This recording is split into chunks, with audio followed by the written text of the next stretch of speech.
Ethan sat on the edge of the stage, looking out at a sea of faces. The room was packed again, not just with students or parents this time, but people from all over, reporters, activists, people who had once felt invisible, just like he did. The lights were bright, the air quiet with anticipation. A camera crew stood off to the side, capturing everything. But Ethan didn't feel nervous. Not anymore. This was his story now, and he was ready to tell it. "I used to think no one would ever see me," he began. "Not really. I thought my chair, my past, my pain, that's all people saw when they looked at me. I believed I wasn't worth loving unless someone was paid to stay." He paused, letting the words sink in. But then something strange happened. 3 women came into my life, each for their own reasons. None of them knew about the others, and none of them planned on staying. A few soft laughs rose from the crowd. "At first it was all pretend," he continued. "But somewhere between the lies we found truth. We found connection. And slowly, they helped me remember who I was before the accident. Before the silence."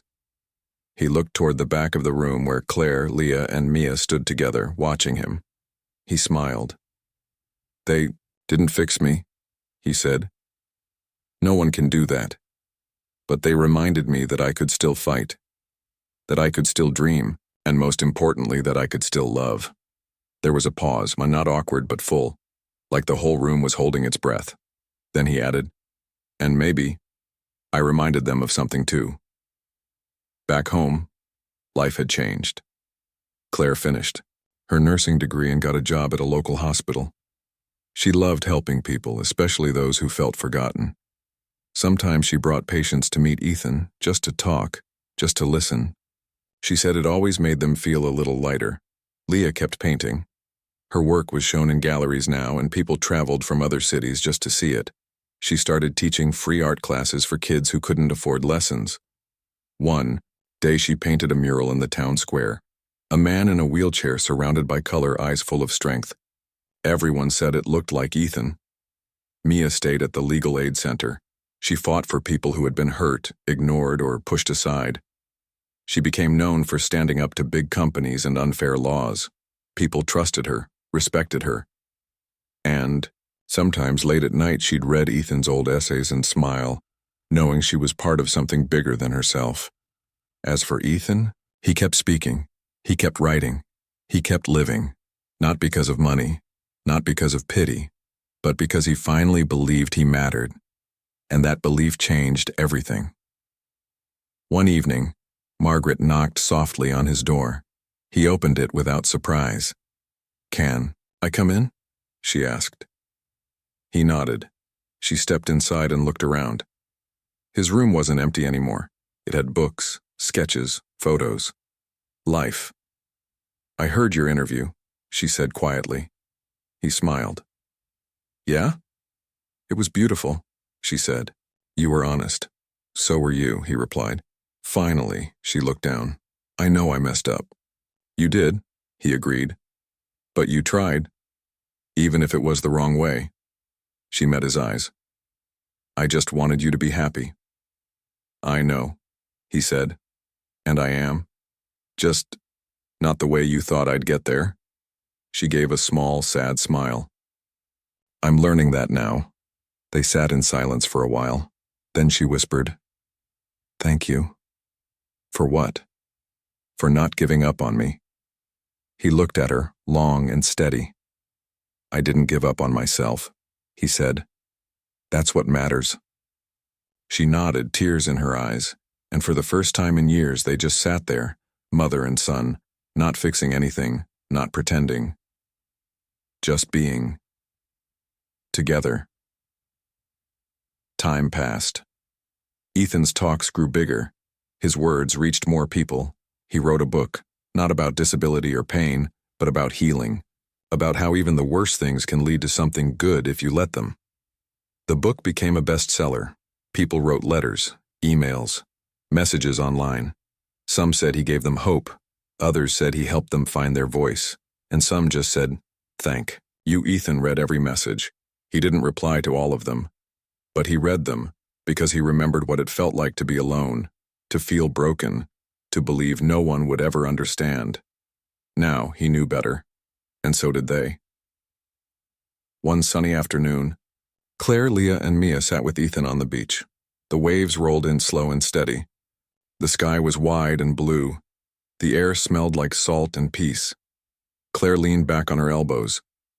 "Remember when we thought this was just a job?" Leah laughed. "I thought I'd be gone in a month." Mia shook her head. "I thought I'd never look back." Ethan looked at each of them. "You stuck around," he said simply. "We had to," Claire said. "You made us want to." He smiled. "And you taught us something too," Leah added. "What's that?" he asked. "That healing isn't always clean," Mia said. "Sometimes it's messy, ugly, but it's real." Ethan looked out at so he thought about the boy he used to be, about the man he had become, about the lies that led to truth, about the pain that led to peace. And he realized something. Life hadn't given him an easy path, but it had given him a meaningful one, and that was enough. More than enough. It was everything. Ethan stood on the small stage, looking out at the crowd. The room was packed. Students in the front rows, teachers along the walls, parents with notepads and curious eyes. A soft spotlight shone down on him, but it didn't feel heavy like before. It felt warm. He looked down at his notes, then slowly folded them and placed them on the table. "I'm not going to read," he said, voice calm but firm. "I want to talk, just like people do." A few smiles spread through the room. He took a breath and began. "I used to think I was broken. Not just my body, that part was obvious, but inside too. Like I wasn't whole anymore. Like no one would ever really see me for who I was. Just what I couldn't do." He paused, letting the words settle. Then something happened. Or maybe 3 things. 3 women came into my life. They had their own reasons for being there. Some of them weren't honest at first. But somewhere along the way, something real started to grow. The room stayed quiet, listening. They didn't fix me, no one can do that. But they reminded me that I was still here, that I mattered, and that changed everything. Murmurs of agreement rippled through the audience. One student raised a hand. "What did you learn from all of it?" Ethan smiled a little. "That love doesn't always come the way you expect. Sometimes it starts with a lie. Sometimes it takes time. But if you let it, it can turn into something true." After the event, people lined up to talk to him. Some asked questions. Others just wanted to say thank you. One young man in a wheelchair shook Ethan's hand and whispered, "You made me feel like I could matter too." Ethan nodded. "You do." Back home, life had settled into a new kind of rhythm. Claire visited often, bringing books and stories about her classes. She was doing well in school now, and sometimes she brought her younger sister along, a shy girl who liked to sit quietly while Ethan talked about science and space. Leah painted more than ever. Her art was shown in galleries now, and she traveled sometimes, but she always sent Ethan postcards. Each one had a sketch on the back, sometimes of a city, sometimes of a moment. Once she drew him sitting by the sea, the wind catching in his hair. Mia kept working at the Legal Aid Center. She helped people fight for their rights, for fair treatment, for dignity. She told Ethan once, "You made me realize how much I wanted to stand up for people who couldn't always do it alone." And Ethan, he kept writing. He kept speaking. He kept living. Not because someone paid them to stay, but because they chose. To one evening, Margaret knocked gently on Ethan's door. He opened it without surprise. "Can we walk?" she asked. He grabbed his jacket and joined her outside. They walked in silence for a while, the sound of the waves filling the space between them. "I never meant to hurt you," she said finally. "I know," he replied. "But I needed to find my own way." She nodded. "I understand that now." They kept walking. "I heard your speech," she said after a while. "It was beautiful." He glanced at her. "Thanks. You're helping people. she added softly. More than I ever could. He stopped walking and turned to face her. You tried. I did, she admitted. Even if I messed it up. He looked at her for a long time, then said, We both did. She gave a small, sad smile. Yeah. They kept walking. Not fast. Not perfect. But together. As the months passed, Ethan's name started showing up online. Articles, videos, talks. People were watching, listening. One day, a producer reached out. We'd like to do a short interview, she said over the phone. Maybe film it. Share your story with more people. Ethan thought about it for a minute, then said, Only if Claire, Leah, and Mia can be there. The producer hesitated. All three? Yes, he said firmly. This story isn't just mine. She agreed. So on a bright afternoon, the four of them sat in a studio, cameras rolling. The host asked Ethan, How did you find your way back? He looked at the women beside him. I didn't do it alone, he said. They helped me remember who I was, even when they didn't know how. The host turned to them. And how does it feel to hear that? Claire spoke first. Like I did something good, something bigger than money. Leah smiled. Like I got to paint something that mattered. Mia leaned forward. Like I learned that healing isn't just about fixing the past. It's about choosing to move forward. The camera stayed on Ethan as he added, Sometimes people come into your life for the wrong reasons, but if you let them, they might help you find the right ones. The audience clapped. Not loud, not forced. Just enough. Enough to remind everyone in the room that even the hardest journeys can lead somewhere good. And this journey, it was still going. But now, Ethan was walking it on his own terms, with people who cared, with a voice that was finally heard, and a heart that had been broken, but had found its way back. Ethan wasn't ready to forgive, not fully, but he was ready to try. It started small. A walk down to the beach. A phone call with Mia. A text message to Claire asking how school was going. He didn't rush anything. He let himself feel what he needed to feel. Anger, sadness, confusion. And slowly, something else began to rise beneath it all. Hope. Mia came back first. She didn't say much when they met again. Just sat beside him on the porch, watching the sun dip low over the water. I'm not here to explain myself, she said. I just wanted to see if you were still in there. He looked at her, eyes tired but steady. I never left. I just didn't know where I belonged anymore. She nodded like she understood. Maybe she did. They talked for hours that night. Not about the past, not about the lie, just about life. About books, about dreams, about the way people sometimes forget how strong they are until someone reminds them.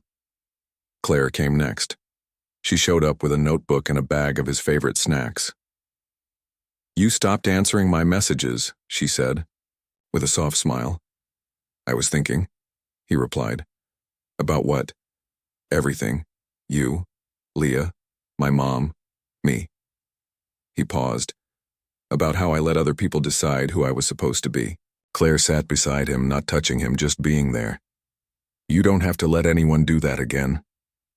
He looked at her. Really looked at her. And for the first time since everything fell apart, he believed her. Leah arrived last. She stood at the edge of the yard, sketchbook tucked under her arm, paint-stained jeans clinging to her legs. Ethan saw her before she saw him. He watched as she walked toward the house, her steps slow, unsure. He stepped outside. She looked up, surprised, then smiled. I wasn't sure if you'd want to see me, she said. You painted me like I mattered, he said. That's more than most people ever did. She looked down at her feet. I didn't mean to hurt you. I know, he said. But I need to know. Was any of it real? She met his eyes. Every part of it. He didn't hug her. Didn't say everything was okay. but he asked her to stay for dinner, and she did. As the weeks passed, something changed. Ethan didn't pretend the past hadn't happened. He didn't forget the lies, but he started to see things differently. The three women had come into his life for the wrong reasons. But somewhere along the way, something real had grown between them, and now, they were helping him rebuild. Claire helped him get back into reading. She brought books, old and new, and read aloud when he couldn't focus. She reminded him how smart he was, how much he had to offer the world. Leah kept painting. She started a project called The Man Behind the Chair, a collection of portraits showing Ethan not as a disabled man, but as a human being full of strength, thought, and quiet beauty. She posted them online, and soon strangers were commenting, sharing their own stories, saying they felt seen too. Mia helped him find his voice again. She encouraged him to write, not just thoughts, but full pieces.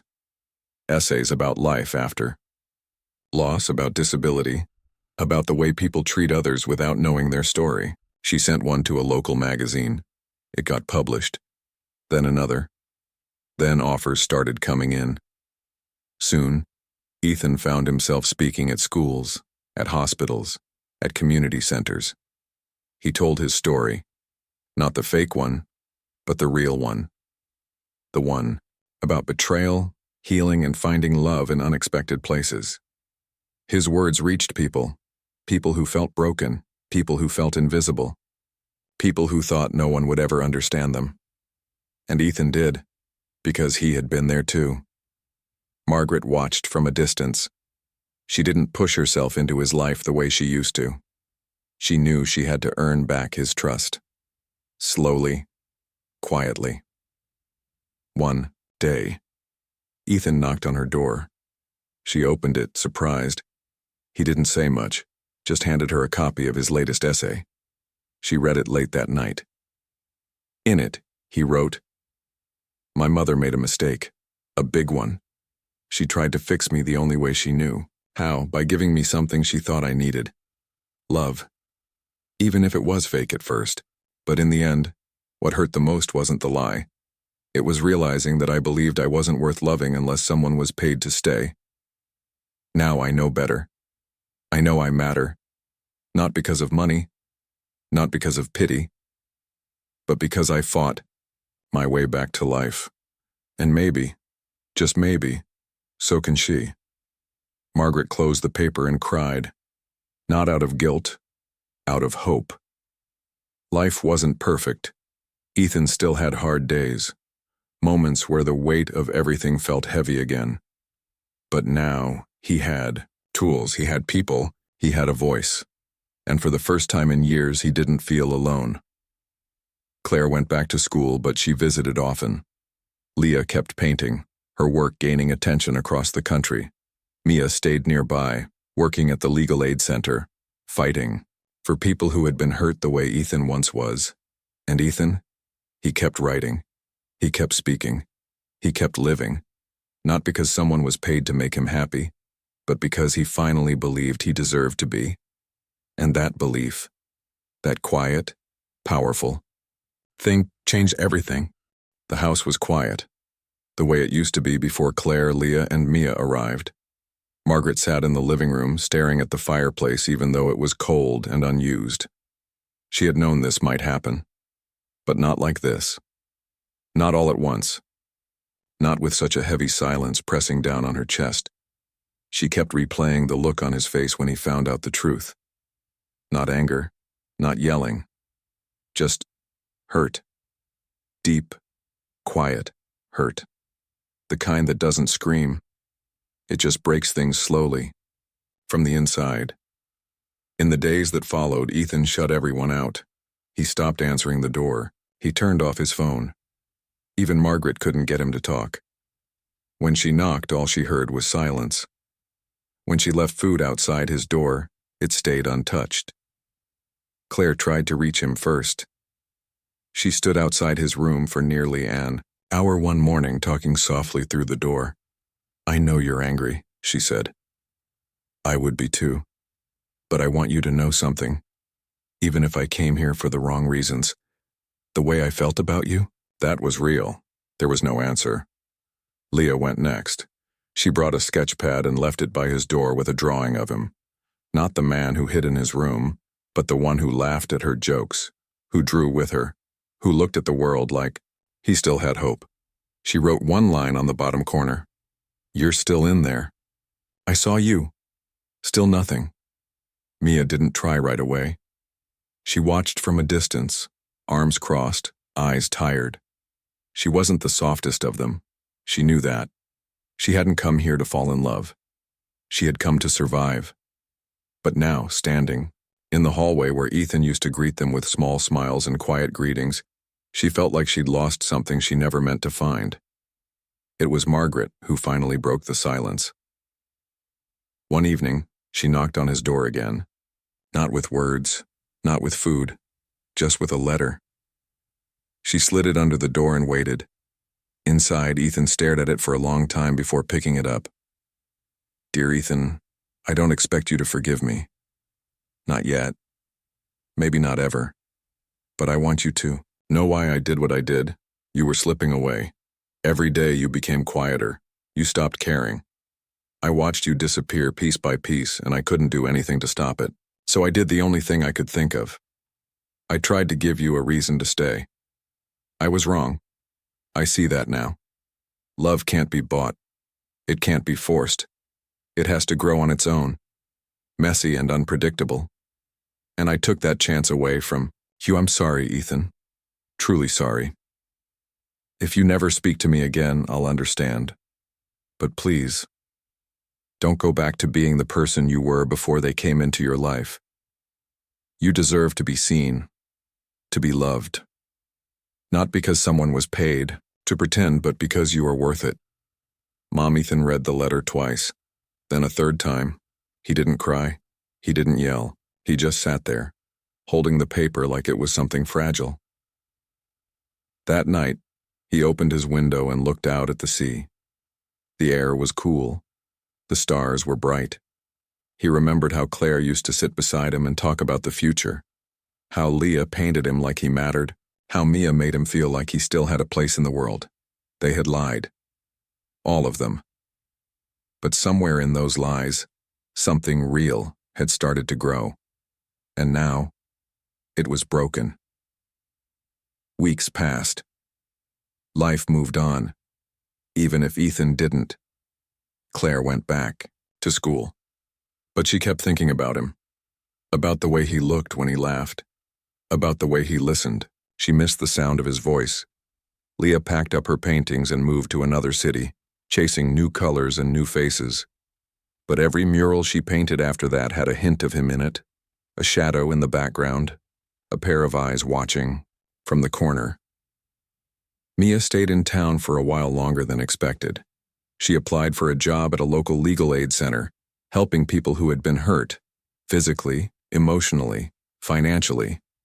She told herself it was just practical, that it had nothing to do with Ethan. But sometimes, late at night, she wondered. As for Ethan, he didn't change. Not at first. He still didn't leave the house much. Still didn't talk to anyone. Still sat by the window watching the waves roll in. But then, one day, something shifted. He picked up the sketchbook Leah had left behind. Flipped through the pages. Saw himself in ways he hadn't seen before. Not as broken, not as weak, but as human. As someone who had fought and survived.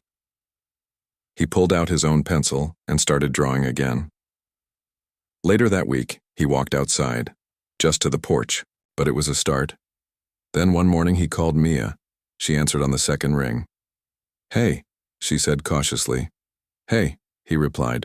"Can we talk?" She paused, then said, Yeah, I think we should." Ethan didn't forget what happened. He didn't forget the lies, but he also didn't forget the moments between them, the laughter, the quiet conversations, the way they made him feel like he still belonged in the world. And maybe, just maybe, that was enough to begin. Again, not with a lie, but with something real. The days began to blur together in a soft rhythm. The sound of waves outside, the scent of fresh coffee in the mornings, and the quiet conversations that slowly filled the house with life again. Ethan had started talking more, not just with Margaret but with them, Claire, Leah, and Mia. Each woman came and went like seasons, bringing something different with them. Claire was gentle, always asking questions that made him think. She listened in a way most people didn't. Really. Heard him. When she cooked dinner, she let him help, even if it meant things took twice as long. "You don't have to do everything fast," she'd say with a smile. "Sometimes slow is better." Leah brought color into his world. Not just paint and paper, but ideas. She told stories about places she'd seen, people she'd met, and dreams she still chased. One day she handed him a sketchbook and said, "Draw me something." He hesitated, fingers brushing over the blank page. It had been years since he held a pencil like this, but he tried. And when he showed her what he'd drawn, a rough sketch of the sea from memory, she stared at it for a long time before whispering, "That's beautiful." Mia, on the other hand, wasn't soft or gentle. She challenged him, pushed him, made him feel like he could still matter. "You're stuck in your head too much," she told him one afternoon while they played chess. "Try moving forward, for once." He raised an eyebrow. "Forward?" She nodded. "Yeah. Like you actually believe you can win." He laughed, a real laugh, and moved his piece. Margaret watched all of this unfold from the edges of their lives. She saw how Ethan's eyes sparkled again, how he sat up straighter, how he no longer flinched when someone touched his shoulder. The man who used to hide away in his room now sat by the window watching the world go by. She felt a strange mix of joy and fear in her chest. Joy because he was coming back to life. Fear because she knew the truth. None of it was real. Not really. But then again, maybe some of it was. Claire stayed longer than she was supposed to. Mr. Hayes called once to remind her of the rules, but she brushed it off. "I'll leave when I'm ready," she said quietly. She found herself looking forward to spending time with Ethan, not just because of the money, but because of the way he looked at her sometimes, like she was the only person in the room. Leah started painting again, not just murals, but portraits. One night she asked Ethan to sit for her. "Why me?" he asked.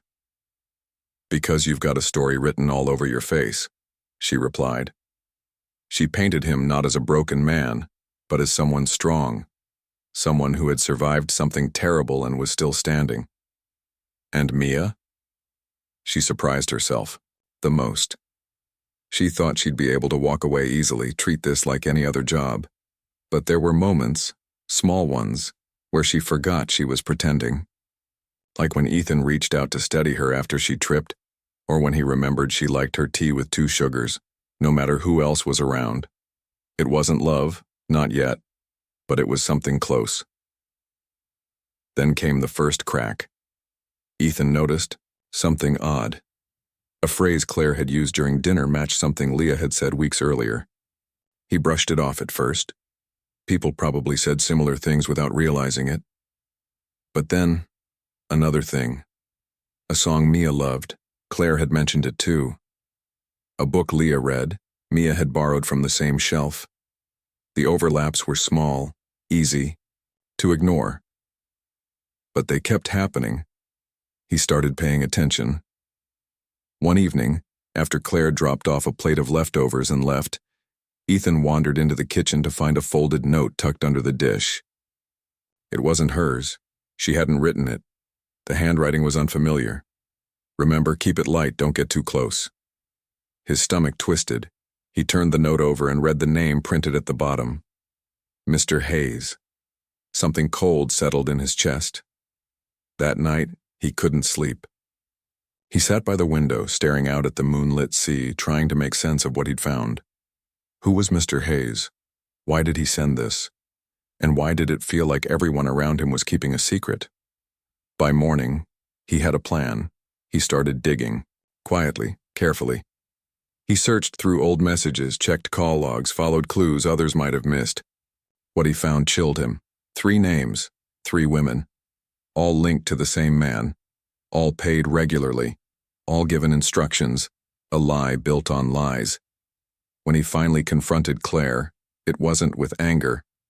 Not at first. Just quiet disbelief. "You were hired?" he asked softly. Claire froze. Her hands trembled slightly. "Yes," she admitted, "but I didn't want to hurt you. I swear. I needed the money. And then, I started liking being here, liking you." Ethan looked away. "How many of you are there?" Her silence was answer enough. The truth hit him like a wave, crashing, pulling him under. He walked away without another word. Later that day, he found Leah sitting on the porch steps, sketching the garden. He stood behind her and said, "Tell me the truth." She turned, startled. "About what?" "About why you're really here." She swallowed hard. Her voice was barely above a whisper. "I was paid to come here, but I didn't plan on staying. I didn't plan on liking you." He shook his head. "You both lied to me." "I didn't mean to," she said quickly. "I wanted to tell you so many times." He didn't respond. Just walked away again. Finally, he faced Mia. She was the hardest to reach. She avoided him at first, sensing what was coming. But eventually she sat across from him in the living room, arms crossed, jaw tight. "I know," he said simply. She closed her eyes for a moment, then opened them. "I never meant to hurt you." "But you did anyway," he said. "All of you." She didn't argue, just whispered, "I'm sorry." He stood up and walked out of the house, disappearing down the path toward the beach. Behind him, the three women watched in silence. None of them spoke. None of them knew what to say, because the truth had finally arrived. And it was heavier than any lie, and now they had to live with what they'd done. Leah looked down at her worn-out shoes. She hadn't sold a piece in weeks. Rent was due.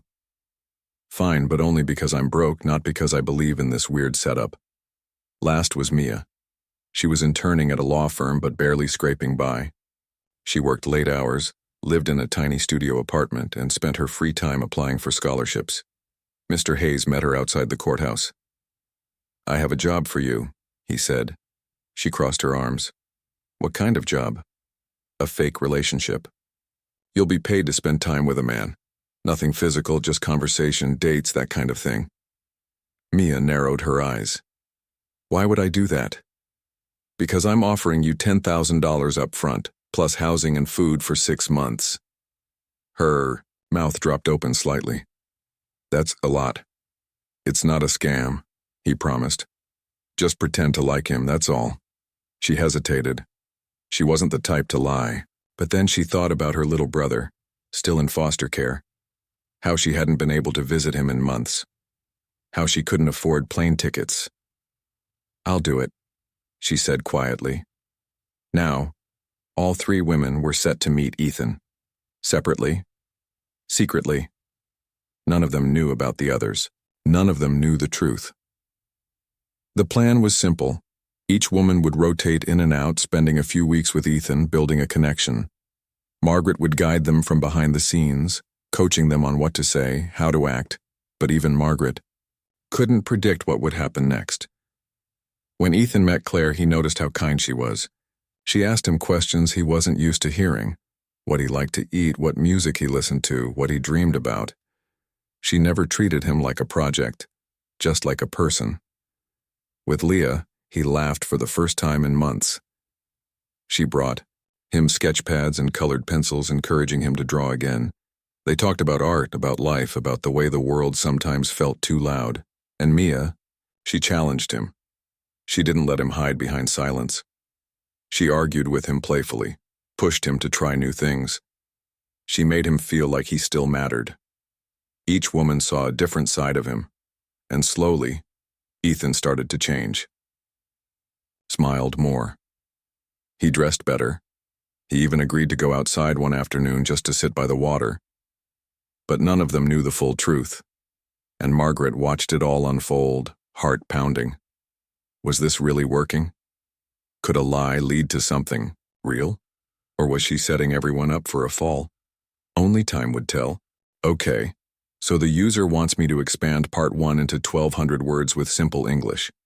They specified it should be engaging, not boring, and keep a natural tone without feeling AI generated. Also, avoid any names like Marcus or Emma, probably to prevent overused Western names that might feel out of place in certain contexts. They emphasized human-centric storytelling, which means focusing on emotions, motivations, and relatable characters. The story needs to hook readers from the start, build tension, and make each part end on a note that makes people want to read more. Also, they mentioned YouTube policy compliance. So I need to avoid anything controversial, no violence, sensitive topics, or explicit content. Even if the original outline had dramatic elements, I'll keep things clean and family-friendly while still making them emotionally impactful. I should start by introducing the main characters through their actions and feelings rather than just descriptions. Show Margaret's desperation and Ethan's internal struggle subtly. Use dialogue sparingly but effectively to make it feel real. Avoid cliches and overly dramatic lines that sound unnatural. The setting should feel grounded. Maybe focus on small details about the town or house to create atmosphere without overcomplicating things. Each scene should move the plot forward while revealing character depth. Make sure every paragraph ends with a question or emotional beat to maintain engagement. I also need to watch out for any potentially problematic phrasing. Instead of saying, disabled son, maybe use phrases like uses a wheelchair or can't walk. Keep the language respectful and inclusive. Let me structure this as a continuous narrative without section headings. Start with a strong opening line that pulls readers in, then introduce Margaret and her situation. Next, show Ethan's isolation and how he perceives his own life. Then bring in the hired women one by one, showing their backgrounds and what motivates them. End part 1 with subtle hints of tension, something that makes readers curious about what happens next without giving too much away. Make sure the word count stays around 1,200 by keeping paragraphs concise but vivid. Use short sentences where possible, and vary sentence structure to maintain rhythm. Check for any complex vocabulary that might confuse readers, and replace it with simpler synonyms while keeping the tone warm and conversational.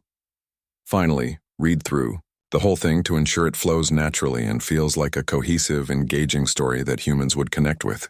Double-check for any accidental violations of policies or unintentionally insensitive language. Once that's done, wrap up part 1 with a soft cliffhanger that leaves room for intrigue in the next part.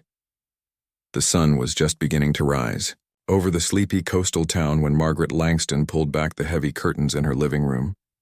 Outside, the sky was painted in soft pinks and oranges, the kind of beauty most people took for granted. But for Margaret, mornings like this felt heavier than usual. She looked down at the letter in her hand, the doctor's latest update on her son, Ethan. It wasn't bad news, not exactly. Just unchanged. Same as always. He still couldn't walk. Still didn't leave the house. Still didn't speak much. Margaret sighed and folded the paper carefully before tucking it into her robe pocket. She walked across the polished wooden floor to the kitchen, where the smell of fresh coffee filled the air. She poured herself a cup and sat at the long dining table, staring at the untouched chair across from her. That seat used to belong to her husband James before he passed. Now it stayed empty, just like so many parts of this house. Ethan had been her light once. Growing up, he was always the quiet thinker, the boy who asked questions no one else thought to ask. He loved books, science, and puzzles, anything that made him think harder. When he was younger, she used to joke that he'd grow up to solve the world's biggest mysteries, and maybe he could have. He was smart enough. But everything changed 5 years ago. A car accident, a broken spine, and suddenly her son wasn't just quiet, he was gone. Not physically, of course. He still lived here in the same house, in the same bedroom. But the spark, the joy, that faded slowly, like the colors of an old photograph left in the sun. She watched him pull further and further away. Friends stopped calling. Hobbies were forgotten. Even doctors said there was nothing medically wrong with him besides the obvious. It's mental, they told her gently. He has to want to live again. But how do you convince someone to want something they've stopped believing in? That night, Margaret sat alone in the study, flipping through a photo album. One picture showed Ethan laughing at a summer fair, cotton candy smeared across his face. Another showed him holding up a science fair ribbon, proud and bright-eyed. She traced the edges of the pages with her fingers, tears slipping silently down her cheeks. She couldn't take it anymore. Watching him fade away day after day was worse than any pain she'd ever known. She wanted to fix him, to give him back the life he'd lost. But money couldn't buy happiness. Medicine couldn't cure loneliness. Therapy hadn't helped. What else was there? An idea began to form. At first it felt wild, almost ridiculous. But the more she thought about it, the more it made sense. Love. That's what he needed. Someone to care for him. To remind him that he was worth loving even now. So she called someone she trusted, a private investigator named Mr. Hayes. She gave him a task. Find 3 young women. Not just any women. Ones who could pretend to be interested, pretend to fall for Ethan, pretend to love him.